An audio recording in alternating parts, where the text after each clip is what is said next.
prépare un petit carton, on va chez l'usineur et on emmène les tambours en rectification. C'est parti.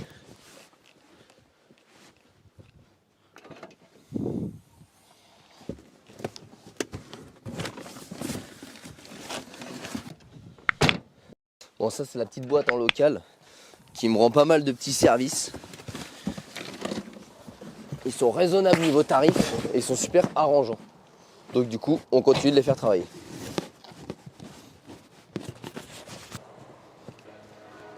Les amis, 2 petites minutes pour vous parler d'Autodoc dans cette vidéo. Autodoc est le sponsor principal de cette vidéo. Autodoc, c'est quoi? C'est un site qui permet d'acheter des pièces et encore des pièces et puis encore des pièces. Voilà, des pièces comme ça. Il y a plein de pièces sur Autodoc parce que Autodoc, c'est 4 millions de références de pièces détachées pour votre voiture, pour toutes les marques. Donc ça va pour le Jeep, ça va pour les Renault, ça va pour les Porsche, ça va absolument pour toutes les marques. Et ça vous permet, comme moi, comme la voiture un petit peu au-dessus de moi, de pouvoir faire votre mécanique vous-même. Et si jamais vous avez des petits problèmes pour faire la mécanique vous-même, sachez que Autodoc, ils ont également une chaîne YouTube qui vous permettra d'apprendre à faire la mécanique vous-même. Par exemple, faire la vidange ou remplacer vos garnitures de frein, comme moi. Et sinon, vous pouvez toujours aller sur ma chaîne, mais privilégiez quand même celle d'Autodoc. Bon, en tout cas, n'hésitez pas les amis. Vous avez un code promo, c'est GLB5 qui vous permettra d'obtenir 5% de remise sur toutes vos commandes chez Autodoc. Autodoc, il y a aussi une application, donc je vous mets tous les liens en description de la vidéo. Mais Autodoc, c'est aussi présent dans 27 pays de l'Union européenne. Je rappelle 4 millions de références. Toutes les marques de voitures y sont, donc n'hésitez pas. Faites vos mécaniques vous-même, gagnez de l'argent et puis salissez-vous un petit peu les mains. C'est toujours satisfaisant de faire sa mécanique vous-même. Donc là, en l'occurrence, comme on est aujourd'hui en train de le faire sur ce Jeep Cherokee, les pièces ont été commandées chez nos amis Autodoc. Donc les amis, le code GLB5 en description de la vidéo, tous les liens Autodoc en description de la vidéo et nous on continue tout de suite cette petite vidéo. Salut à tous les amis, j'espère que vous allez bien. Alors aujourd'hui on se retrouve pour une nouvelle vidéo, un nouvel épisode sur ce Jeep Cherokee XJ de 89. J'ai déjà les mains sales parce qu'en fait on vient juste d'en terminer un autre, mais que la vidéo est tellement trop grande donc du coup on vous le fait en plusieurs épisodes. Aujourd'hui on va vraiment s'axer sur la partie essieu arrière. Donc au programme, il va falloir qu'on mette en vidange le pont arrière pour pouvoir ensuite désassembler les 2 parties du pont arrière. Alors oui, ça fait beaucoup de ponts arrière, mais en gros, sur des vieux véhicules comme ça, on avait aussi le cas sur certaines Westfield, sur certaines Lotus et même sur certaines Coccinelle, et il y en a certainement d'autres. En fait, le pont est en un seul morceau. Donc tout ça, c'est le pont arrière et non juste ça comme maintenant les nouveaux véhicules où on a 2 cardans qui ressortent. Donc on va parler du pont complet. Pour pouvoir changer nos garnitures de frein, on n'a pas besoin de démonter le pont. Mais par contre, on va avoir besoin d'aller changer, souvenez-vous, les petits joints spi à la sortie du pont. Et pour ça, il faut qu'on retire le moyeu. Et pour retirer le moyeu, en fait, le moyeu, il traverse dans le tube ici, il arrive dans le pont et au bout de chaque moyeu, donc de chaque tige, on va avoir tout simplement un engrenage qui va venir fonctionner dans le pont. Donc pour extraire ça, il faut qu'on démonte les internes du pont, ce qui va vous permettre ensuite de pouvoir retirer tout l'ensemble pour venir accéder à notre petit joint spi ici. Donc ça, c'est la plus grosse partie du travail. Ensuite, on change le joint spi, on remonte nos 2 axes et on vient changer entièrement notre système de frein. Donc là, au moment où on démarre la vidéo, nos tambours sont toujours à l'usinage. Mais de notre côté, en attendant l'usinage des tambours, on va tout simplement s'attaquer au remplacement des garnitures, du système de rattrapage automatique et également au niveau de tous les ressorts et la vérification des 2 mètres cylindres internes au tambour. Donc il y a un petit peu de boulot dans cette vidéo, donc les amis, c'est parti, on attaque, on met en vidange le pont. Et pour ça, il faut déjà commencer par retirer la multitude de vis ici, parce que le pont d'ANA 35, comme s'appelle celui-ci, il n'y a pas de vis de vidange. En fait, on retire le carter, on vidange et on remet le carter et on a seulement une vis de remplissage. Donc là, on l'avait déjà fait quand on avait acheté ce Jeep Cherokee, donc l'huile ne devrait pas être très très vieille. Donc ça va permettre aussi de pouvoir faire une vérification. Donc première chose, on dépose et on regarde un petit peu comment on arrive à démonter les 2 axes qui se trouvent ici. Alors, hop, c'est parti. Voilà, j'ai pas trop de doute sur le fait que ça va pas bouger puisque c'est moi qui l'ai fait. C'est normal qu'il fait des flammes, lui. Je crois qu'il vient officiellement de signer son arrêt de mort. T'as pas vu les flammes qui sont sorties là? Il y a des flammes qui sont sorties et il a fait. Bon, écoute, on va le finir. Et il a plus du tout de gauche. Oh, même pire que ça. Bon, on verra. Ah, regarde. Bon, bah, je crois que vous avez assisté à un grillage de. Alors, ce qui est bien, c'est que la semaine dernière, on a fait le turbo de la Mégane, la perceuse à griller, et là, on fait le Jeep et la déboulonneuse à griller. Bon, franchement, je suis pas là pour cracher. Elle a eu du mérite. Ça va faire 10 ans qu'on l'a. Elle est tombée dans des bacs à huile. Elle a démonté des essieux de tracteur. Franchement, elle a le droit à sa retraite bien méritée. En live sur YouTube. Voilà. C'est la fin. C'était le coup de soufflette de trop.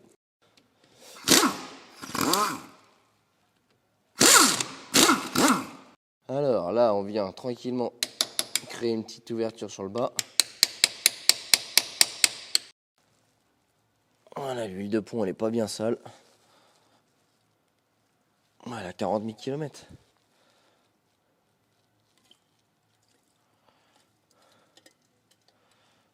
Voilà. Hop là. Tadam. Et donc là, il va falloir en fait qu'on vienne retirer nos axes ici, qui traversent et qui viennent se prendre là. Bon, à ceux qui se posent la question du comment ça fonctionne un pont et à quoi ça sert. Bah, vous voyez, là je tourne. Donc là, si je tourne avec cet essieu-là, vous pouvez voir dans le pont qu'en fait, les deux essieux tournent à la même vitesse. Donc là, j'applique pas de résistance. Mes deux essieux tournent à la même vitesse. Donc en l'occurrence, ça tourne dans l'autre sens. C'est le moteur qu'envoie à la boîte qu'envoie à la boîte de transfert qu'envoie à l'arbre qu'envoie au pont et qui renvoie vers les deux roues. Mais c'est pas grave pour vous expliquer, c'est bien comme ça. Maintenant, je prends un rond-point où j'ai une roue qui est bloquée. Donc on va prendre l'exemple du rond-point, je pense que tout le monde est capable de la comprendre. Si vous faites un cercle à l'intérieur du rond-point et que vous faites un cercle à l'extérieur du rond-point, bah, la distance parcourue est plus importante à l'extérieur du rond-point qu'à l'intérieur du rond-point. Je pense que là, tout le monde peut comprendre. Donc du coup, si on va partir du principe que ta roue intérieure au rond-point, donc avant gauche, fait le cercle à l'intérieur du rond-point et que ta roue arrière droite est à l'extérieur du rond-point, donc fait le tour de l'extérieur du rond-point, donc le grand tour, bah, elles ne vont pas faire la même distance. Donc si tes deux roues, gauche et droite, ne font pas la même distance, ça veut dire qu'il y en a une qui va riper ou alors qu'il faut un pont avec un différentiel. Et c'est là que ça rentre en jeu. Si par exemple, vous allez en ligne droite, et bah, les deux roues tournent pareil. À l'inverse, je suis dans un rond-point. Alors, il faut que j'essaie de vous bloquer la roue pour que vous compreniez. Voilà. Tac. Je suis dans un rond-point. Ma roue tourne moins vite à l'intérieur qu'à l'extérieur. Et à ce moment-là, le système de pont à différentiel se met en route. Et vous voyez que là, le pignon là qui renvoie vers la roue de gauche va tourner moins vite. Bon, là, il ne tourne pas du tout parce que je suis tout seul pour vous expliquer. Et que tout ce système de pignonnerie va faire que, à l'inverse, ma roue de droite, elle peut tourner. Donc là, on simule plutôt le fait que je monte sur un trottoir et que ma roue est bloquée contre le trottoir. Donc c'est ma roue qui a l'adhérence, donc qui, elle, n'est pas bloquée, qui va prendre la puissance du moteur pour m'aider à monter sur le trottoir. Voilà, en gros, c'est comme ça que ça fonctionne.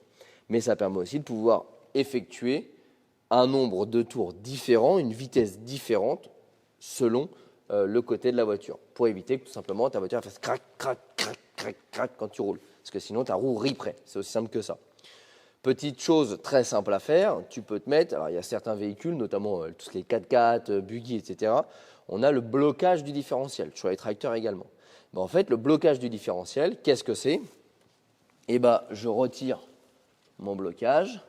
Je viens de vous dire que si j'arrivais sur un trottoir, que ma roue butait sur le trottoir, c'était ma roue qui était encore sur la route, qu'elle est entraînée, la puissance va arriver là pour entraîner, pour monter sur le trottoir. Je bloque mon différentiel. Qu'est-ce qui va se passer? Alors celui-là ne peut pas le faire, mais je viens bloquer à l'intérieur la pignonnerie, soit de manière mécanique, soit de manière électronique. On s'en fiche, ça dépend un petit peu le système. Ce qui fait que je vais forcer mes deux roues à aller à la même vitesse. Et donc ma roue qui est sur la route va tourner, mais ma roue qui est sur le trottoir va elle également tourner et je vais avoir plus d'accroche. Donc ça permet de se sortir de certaines galères en tout terrain. À l'inverse, si vous l'utilisez sur route, vous allez détruire la mécanique.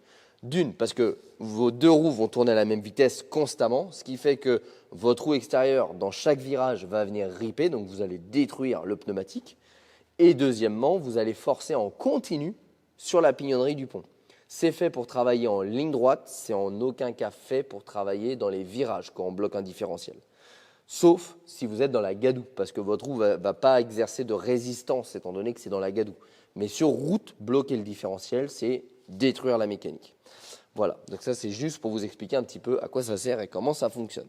Là vous voyez par exemple la garniture elle est explosée. Donc là elle est vraiment explosée parce qu'elle est très vieille, elle est sèche, elle se désagrège totalement. Donc là maintenant, on va retirer déjà dans un premier temps nos 4 vis ici, qui vont nous permettre de pouvoir désoldariser la platine ici, qui maintient ça plaqué dans le tube. Mais ce n'est pas pour autant qu'on va pouvoir l'extraire, parce que comme je vous dis, ça tiendra là-bas. Donc là, on défait ça, et ensuite on s'attaque aux internes du pont.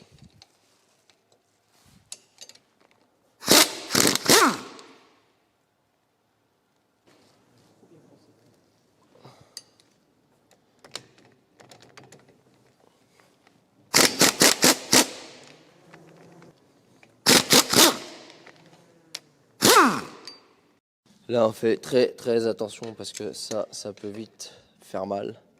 Ces ressorts là.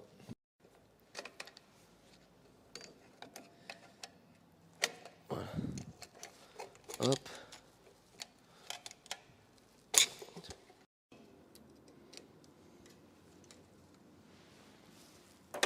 Ici, on a des petits picots. Il faut venir écraser et tourner le petit picot dedans. Prendre ça avec une pince. C'est un peu rouillé. Voilà. C'est pas toujours simple à faire.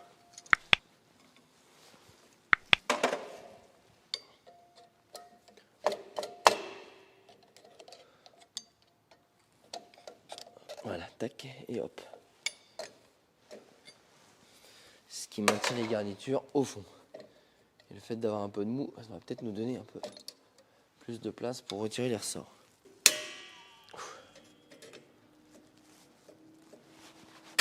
Voilà. Et de 1.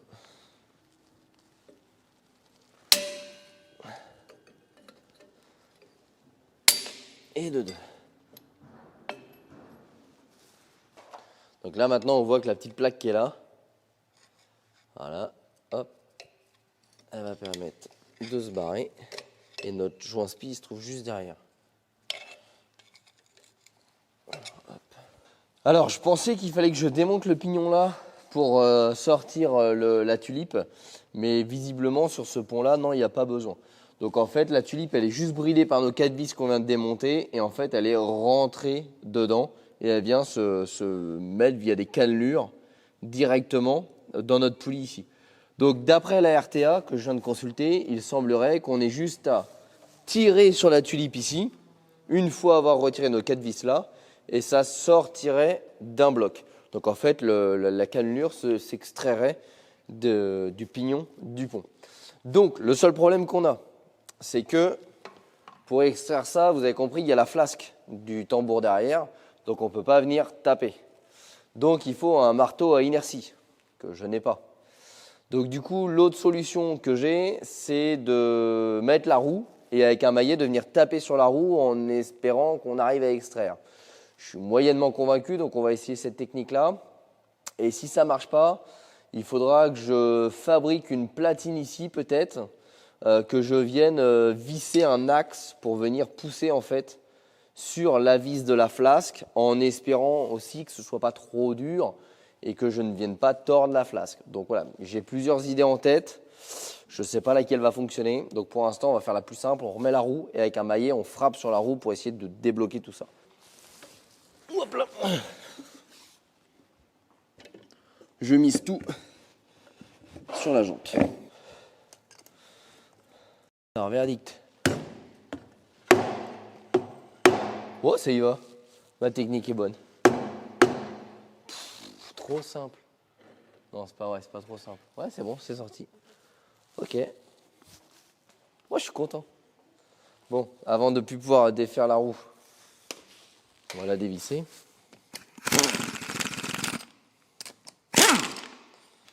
Hop là. Là maintenant on extrait ça. Donc là vous voyez on a le roulement qui est là, qui est en très bon état d'ailleurs. Et là, on extrait toute la tulipe. Voilà. Et là vous avez l'ancêtre du cardon. Voilà, c'est à peu près comme ça. Hop. Alors ce que j'avais peur, c'était qu'on ait beaucoup d'huile à arriver dans le tube qui venait déborder là. Et en fait on s'aperçoit que il n'y a pas grand chose. Là vous voyez dedans, hop, je sais pas si vous allez bien voir la caméra, mais en gros on arrive dans le pont. J'avais peur que ça se soit blindé d'huile. Parce que le problème c'est qu'en gros l'huile qui arrive ici, c'est l'huile qui arrive de là-bas. Donc je me suis dit si je retrouve beaucoup d'huile, c'est peut-être qu'il va falloir que je dépose tout le pont parce qu'il y a une petite fuite là-bas. Et en fait non, il y a un micro-suintement. Et c'est surtout la graisse qui s'est liquéfiée. Vous voyez ici, là on voit bien. Voilà, il y a eu un petit peu d'huile à venir et la graisse du roulement s'est liquéfiée. C'est pour ça qu'ici c'est très épais. Parce qu'en fait c'est légèrement d'huile avec beaucoup de graisse qui amène à une petite fuite. Donc clairement si on a de l'huile épaisse qui passe, c'est clairement que le joint est totalement mort. Mais le point positif c'est que le joint là-bas n'a quasi rien. Donc ne nécessite pas un changement. Voilà. On va y voir plus clair. C'est ce fameux joint spi-là qui nous fait chier. Ce joint spi-là, le seul moyen de le rentrer, c'est par là. Ici, on a un roulement avec une espèce de cage. C'est quoi ça? Comment que ça se démonte? Ça a l'air manchonné en force pour faire un arrêtoir au roulement. Bon, là, je suis sur la RTA parce qu'il y a la bague là, qui arrête le roulement qui s'appelle du coup bague d'arrêt. Elle m'enquiquine bien. Donc du coup sur le j'adore les RTA d'époque. Il y a quand même une photo avec un burin et ils disent alors remplacer le roulement, donc en gros pour démonter le roulement, avec un burin affûté, casser la bague d'arrêt du roulement. Donc cette pièce là, extraire le roulement. Bon. Du coup ce qui est chiant c'est qu'on est obligé de casser ça pour changer le roulement. C'est dommage. Donc je vais quand même essayer de persévérer avec un marteau en essayant de le sortir, parce que bon, c'est rentré que par presse, ça doit être rentré à chaud. Et puis on verra si la chance est avec nous. Sinon, faudra couper, puis racheter.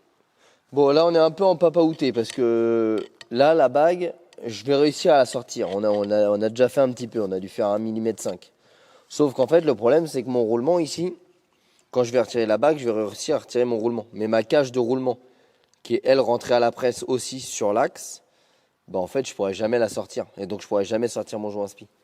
Pour la simple et bonne raison que si je tape aussi fort sur une cage de roulement que je tape sur la bague pour l'extraire, en fait la cage de roulement je vais l'exploser. Donc en fait ça me sert à rien de passer 2 heures à préserver une bague pour exploser le roulement. Sachant que le kit roulement est vendu la bague, le roulement et la platine ainsi que le joint. Donc en fait, on est baisé. J'aurais dû regarder la RTA avant, ce qui m'aurait fait comprendre qu'il fallait pas que j'achète que les joints, mais les joints, le roulement et la bague.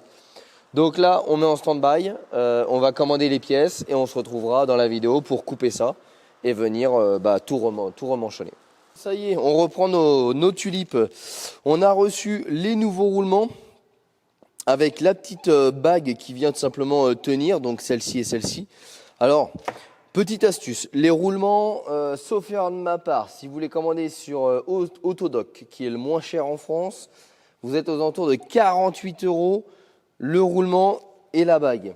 Si vous commandez sur les sites de Jeep, c'est 189 € le roulement, la bague. On a commandé chez Rock Auto vendredi, on est lundi, on les a reçus, donc incroyable efficacité, franchement la France devrait en prendre exemple. Et on les a payés 21 € pièce. Avec la livraison et la douane, ça nous a coûté 31 € pièce. Pour de la marque, j'insiste. Donc voilà, franchement, n'hésitez pas. Rock Auto, c'est la vie pour tout ce qui est américain. Là, normalement, ils disent de le couper au burin. Bon, vu l'épaisseur, je pense qu'il faut quand même être sacrément balèze. Donc moi, je vais l'attaquer à la disqueuse et dès que j'arrive sur mon arbre, je vais le terminer avec un marteau et un tournevis.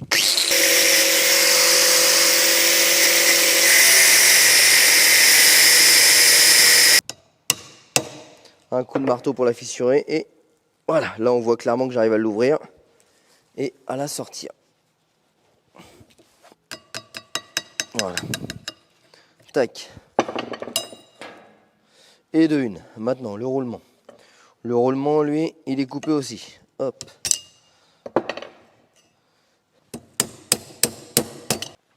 Et il nous reste le support de roulement ici à sortir. Alors, on peut dégager également le joint spi. À la base, on voulait juste changer ça. Puis après, comme d'habitude, la mécanique, c'est parti en couille.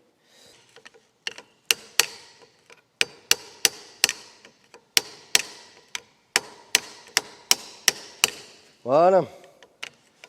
Et pour celui-ci, c'est bon. Donc maintenant, eh ben, il va falloir faire la même chose, mais à l'envers. Pour réinsérer notre nouveau roulement et joint spi. Alors là, faut surtout pas se tromper. On va d'abord mettre le joint spi. Parce qu'une fois qu'on a tout mis et qu'on a oublié le joint spi, bah en fait, il faut racheter un roulement et tout racheter, quoi. Parce que du coup, vous avez tout pété.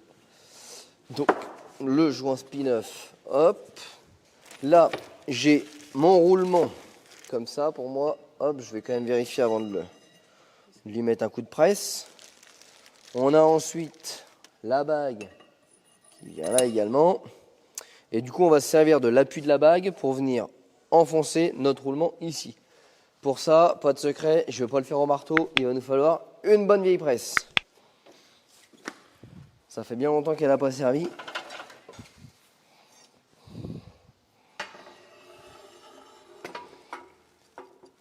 Bon, là maintenant avec la presse, hop, on rentre tout ça dedans.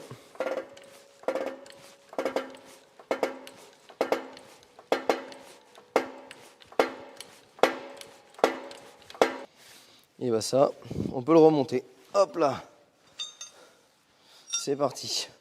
Donc là, on a notre flasque qui va prendre notre joint spi également et qui va venir tout enfoncer quand on va serrer. On remboîte l'arbre.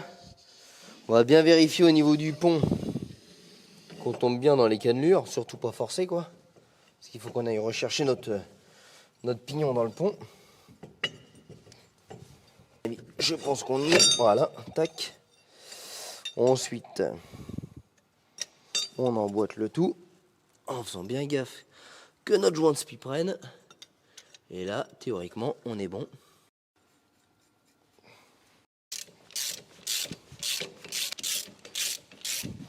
Bon, on revient de chez l'usineur. Nos deux tambours sont tout beaux, tout neufs. Donc là, voilà, hein, ça a été, hop, c'est un petit peu lourd. Ils ont été rectifiés, donc maintenant ils sont comme des neufs, mis à part leur aspect rouillé, mais ça on s'en fout totalement. Donc maintenant, on remonte tout ça.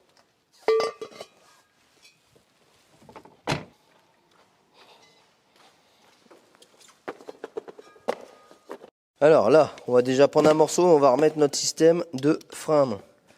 Donc, on va faire étape par étape au niveau du changement, parce que franchement c'est chiant, j'en fais pas souvent, donc j'ai pas l'habitude de le faire. Tac, et on voit que ça avait déjà... Ah non, c'est une toile araignée. Je n'ai rien dit. Tac, ça vient comme ça. Petite rondelle. Et la petite cale. Donc là, hop. J'ai cette petite pièce là qui vient là. Voilà. Là, je vais mettre tout de suite mes fixations qui vont m'éviter que ça puisse se barrer un petit peu. Bon, c'est chiant à mettre, ça je vous le dis direct.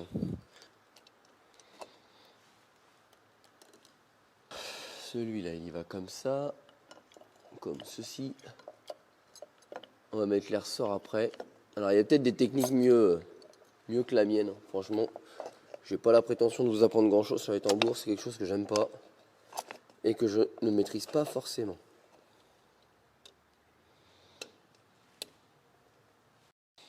Donc là, on a cette petite pièce-là qui vient ici et qui va venir en fait permettre de passer le câble là derrière. Donc, on va déjà le mettre en place.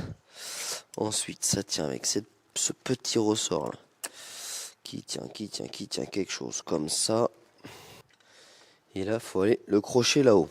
C'est le moment où généralement on se baise les pattes. Et genre bien.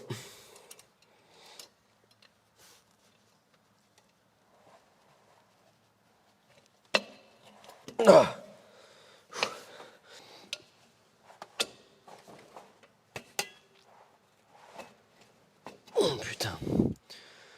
une misère à faire ça. Bon, là on a galéré à deux à le mettre, hein, c'est impossible tout seul. Vous avez ça qui se bloque, donc l'idée c'est de venir avec une pince comme ça, l'empêcher de ressortir pour retirer l'outil et après venir le finir. Sinon, j'ai pas la technique. Hein, parce que en fait, l'outil, vu qu'il y a pile de quoi mettre le câble et les deux ressorts, bah en fait, une fois qu'il y a l'outil, vous pouvez pas mettre le câble, quoi. Enfin, vous pouvez pas mettre le ressort, autant pour moi. Donc c'est impossible. Le système de réglage, on aura des obturateurs aussi qui vont en fait ici. Ça, c'est ce qui permet d'accéder au système de réglage. Vous voyez, hop, pour l'instant, je vais pas les mettre parce qu'on va avoir besoin de régler. Il y a un pré-réglage à faire. Et surtout, en attendant de recevoir nos petites équerres pour raccrocher ça, bah, le réglage, il va falloir le faire par dehors. Donc si je le bouge, on va être bloqué. Tac. Alors, hop. Bon, comme des freins à disque, on nettoie avant de remonter, surtout que bon là, j'ai pas les mains propres. J'ai touché. Tac, pareil. Pour notre tambour qui vient d'être usiné. À l'usinage, on a forcément des graisses. Donc on dégraisse avant de remonter également. Alors, là, on remonte ça. On ne devrait plus avoir de problème parce qu'il n'y a plus de collerette. Du coup, cette fois-ci, c'est tout beau, tout propre. Enfin, tout propre, je sais pas. Tout beau, je sais pas non plus. Mais fonctionnel. Et vous voyez, hop, quand il n'y a plus la collerette, maintenant, on peut retirer sans problème. Avant, il y avait une petite collerette qui faisait que les plaquettes venaient buter dessus. Donc, je vais prendre un tournevis plat et par l'intérieur, enfin par l'extérieur, je vais venir gérer ça. J'ai mis mon tournevis là. Tac. Et par le petit trou que je vous ai montré tout à l'heure, je vais venir bouger ma molette, ce qui va me permettre de pouvoir serrer ou desserrer mes freins.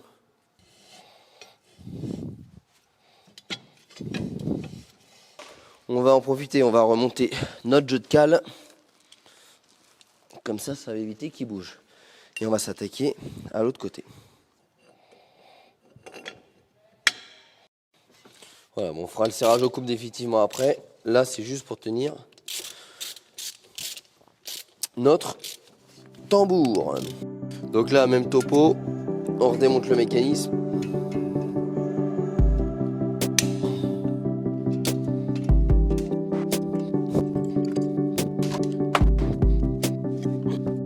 Donc, comme pour l'autre, on démonte la flasque, les 4 vis ici, et ensuite on raccroche la roue et on va l'extraire de la même méthode.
Bon, maintenant qu'on a terminé de remonter nos arbres de roue, on va nettoyer tout notre plan de joint pour pouvoir remonter le carter de pont et remettre en huile notre pont. Et ça devrait se terminer pour cet épisode sur le remplacement des tambours ainsi que la réparation de notre petite fuite.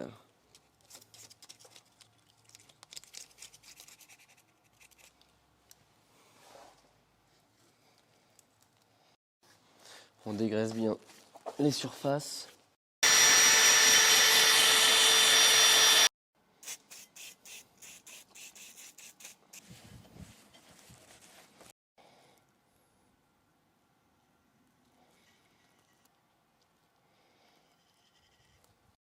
Voilà, maintenant on va pouvoir refermer notre pont.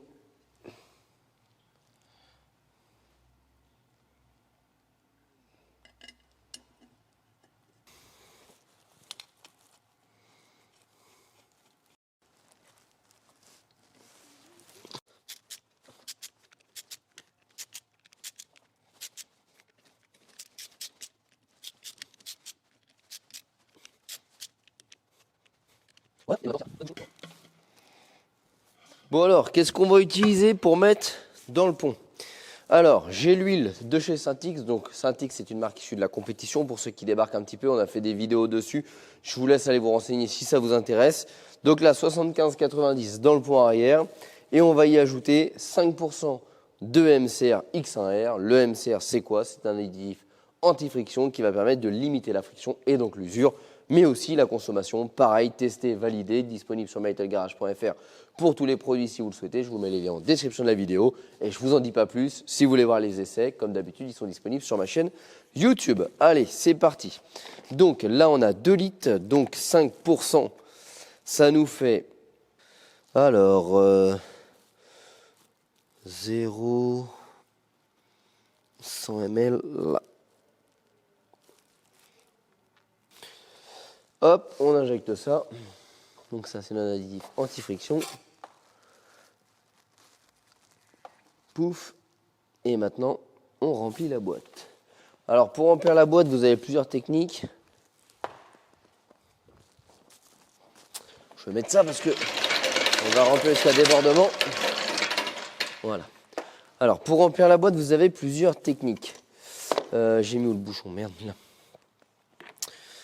Soit vous utilisez à la seringue comme on l'a fait, mais j'utilise de moins en moins parce qu'il faut tirer, pousser, c'est chiant. Et après, vous avez deux outils qu'on a validés aussi, qui sont disponibles sur notre boutique. C'est vous qui voyez. On a le pneumatique. Donc là, au bâtiment, j'utilise le pneumatique parce que j'ai de l'air comprimé. À la maison, j'ai pas un réseau d'air comprimé, donc j'utilise le manuel. En gros, tu t'embêtes pas, tu mets ton huile dedans. Celui-ci, tu le raccordes au réseau d'air. L'autre, tu as une pompe manuel, ça marche très bien et je remplis tout avec ça. Boîte, pont, tout. Voilà, donc après on branche l'air. Alors c'est relativement bruyant, hein, mais c'est efficace. Vous ouvrez la vanne, ça va mettre en pression. On a le mano ici. Là, c'est une vanne qui permet tout simplement d'évacuer le surplus de pression pour éviter que ça explose. Voilà. Et après, bah, vous avez une gâchette. Bon, voilà, je vous apprends rien, quoi. Donc, hop, on met ça là-dedans et on attend que ça déborde. Vous voyez, et au moins, on s'embête pas. Ça fait le travail à notre place. Voilà. Tu retires l'air. Tu refermes ici. Toc.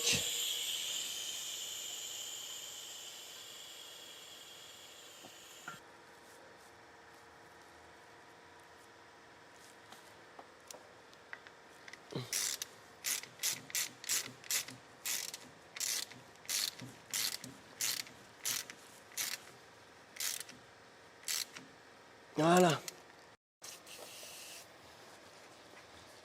Voilà. Et bien écoutez les amis, ça se termine pour cette petite vidéo sur la partie freinage et fuite. Ouais bien les amis, j'espère que cette petite vidéo vous a plu. Donc on a eu quelques petites galères. Nous, ça a pris un petit peu plus de temps que prévu pour le tournage parce qu'on pensait réellement pouvoir changer uniquement les joints spi. Et en fait, vous avez pu le voir dans la vidéo que pour changer les joints spi, il fallait découper les roulements de roues et les cales qui viennent en bout. Ce qui fait qu'on a dû commander un petit peu plus de pièces que prévu et avec les délais, etc., ça a été un petit peu plus chiant.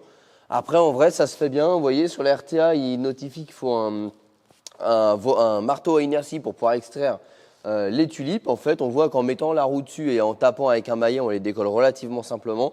Donc, si cette petite astuce peut vous servir, eh ben, c'est avec plaisir. On en a profité également du coup pour faire une petite inspection du pont, changer l'huile de pont. On a pu voir également que c'était relativement simple, il n'y a rien à démonter dans le pont, c'était juste cannelé et qu'en fait ça se tenait uniquement avec ces 4 vis ici. Vous avez pu voir également comment refaire des freins à tambour. Donc là l'idée c'était de les refaire au moins cher possible. Aujourd'hui un tambour comme ça c'est aux alentours de 350 €. Il y en a deux, donc ça fait on va dire dans les 600 €, 700 €. Sachez que ça se rectifie très bien. il y a des cotes à respecter qui sont dessus. Donc n'importe quel usineur va connaître ça, donc il va respecter la cote. Et là, en l'occurrence, ça nous a coûté 150 € de rectifier nos 2 tambours. Donc 700 €, 150 €, il y a quand même une belle économie. Ensuite, on en a profité pour remettre des garnitures, des kits ressorts neufs et de remettre les câbles pour le réglage automatique. Malheureusement, le réglage automatique n'est pas encore 100% fonctionnel parce qu'on attend de recevoir des petites cales qui, à mon avis, vont mettre un petit peu de temps à arriver. Donc ça, on le fera hors vidéo. Mais en tout cas, vous avez pu voir le remontage et la réparation totale d'un frein à tambour. Je rappelle également que quand on usine un tambour, on ne craint absolument rien. Ça ne le fragilise pas. La rouille qui est dessus, c'est de la rouille de contact, c'est de la fonte, donc ça rouille très facilement.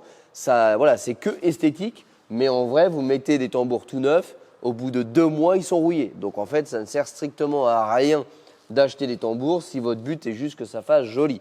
Vous êtes mieux à poncer un petit coup cela, mettre une peinture et ça tiendra longtemps. S'ils sont bruts, ça ne tiendra pas, ça va rouiller très simplement. Ce qui est important, c'est d'avoir une surface de friction parfaitement plane, d'où le fait de les faire rectifier. Donc sachez que vous pouvez le faire, ça vous coûte beaucoup moins cher. Les cotes de rectification sont usinées directement sur le tambour parce que oui, des tambours, ça se réusine. Donc les cotes sont marquées directement dessus. Donc voilà, j'espère que cette petite vidéo vous a plu. Nous, la partie train arrière, c'est terminé. Maintenant les amis, on se retrouve dans la prochaine vidéo, soit pour terminer la partie moteur, soit pour tout simplement s'attaquer à la partie boîte de vitesse et transmission. Les amis, un grand merci à tous. N'hésitez pas à nous rejoindre sur les réseaux sociaux, Facebook, Instagram. Tous les liens sont en description de la vidéo.